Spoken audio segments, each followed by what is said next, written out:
जन्नत की जमीन के बंदरबाट से कश्मीर के लोग भी हैरान हैं।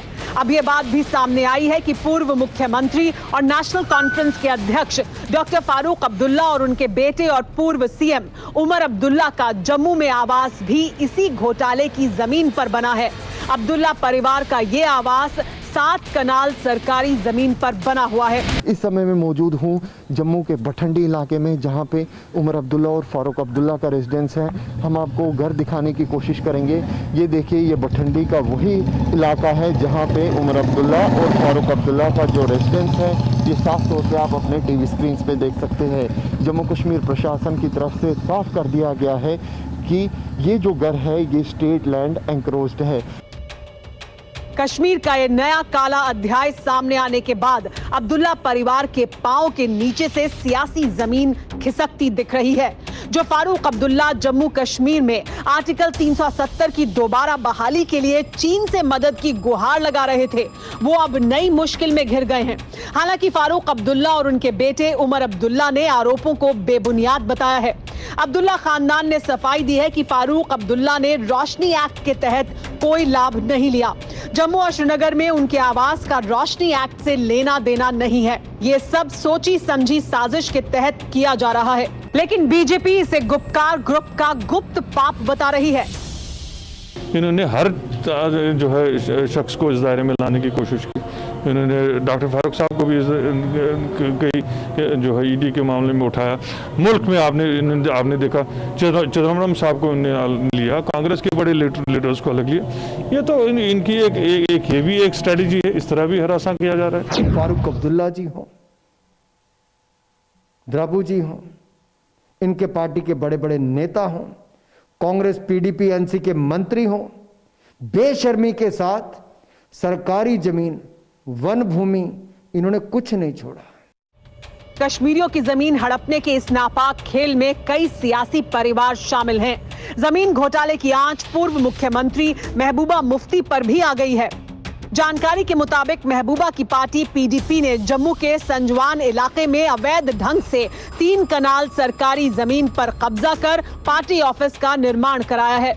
जिस समय जमीन पर कब्जा किया गया, उस वक्त मुफ्ती मोहम्मद सईद की अगुवाई वाली पीडीपी की सरकार थी। जम्मू कश्मीर के पूर्व वित्त मंत्री और पीडीपी के पूर्व नेता हसीब दराबू और उनके परिवार के 3 लोगों का नाम भी रोशनी घोटाले में सामने आया है। हालांकि वो भी इसे साजिश बताकर मामले से अपना पल्ला झाड़ रहे हैं। हो सकता है रोशनी में कहीं गलत हो, मैं उसका जिम्मेवार नहीं हूं। सरकार ने अनाउंस किया, हमारे पास कागज है, 56 के आज की नहीं है और खरीदी नहीं गई है। ये नहीं है कि सर आपने 56 में 4 कनाल ली, आज 100 कनाल हो गई, 5 कनाल हो गई। वही जमीन है, एक्सटेंड नहीं हुआ है, कोई एनक्रोच नहीं किया है, कोई इलीगल चीज नहीं है। तो फिर आप किस बात पे ये खबर निकाल रहे हैं कि साहब इसमें रोशनी लैंड स्कैम है? रोशनी घोटाले में अपना नाम आने से कश्मीर के नेता बेचैन हैं। रात दिन चीन और पाकिस्तान के सपने देखने वाले इन कश्मीरी नेताओं को आजकल जेल जाने का डर सता रहा है। वो जन्नत की जमीन के घोटाले को बेबुनियाद और साजिश भले ही बता रहे हैं, लेकिन हकीकत यह है कि जम्मू कश्मीर प्रशासन ने हाईकोर्ट के आदेश के बाद रोशनी घोटाले की पूरी लिस्ट सार्वजनिक कर दी है। अब जमीन घोटाले में कश्मीर के आला नेताओं और हाई प्रोफाइल लोगों के नाम आने के बाद बीजेपी हमलावर है। 7 दशक से दिल्ली से पैसा आ रहा, विकास के लिए पैसा आ रहा। Abdullah and sons and Mufti and sons, ये दोनों फर्में कभी कोई बैटिंग पर, कभी कोई बॉलिंग पर जम्मू कश्मीर को लूटने के लिए खेल खेल रही है। और कांग्रेस शिखंडी की भूमिका में जम्मू कश्मीर को लूटने वालों का साथ दे रही है।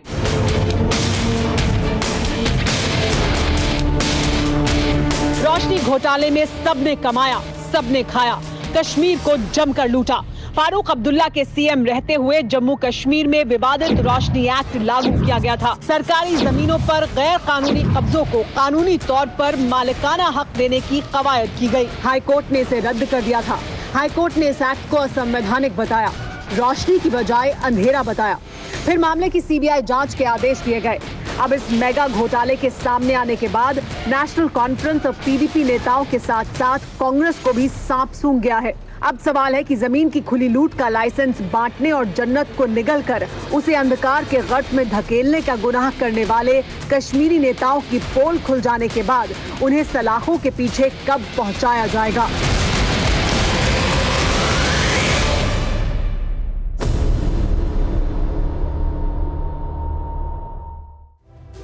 फिक्र आपकी, सोमवार से शुक्रवार रात 9 बजे सिर्फ TV9 भारतवर्ष पर।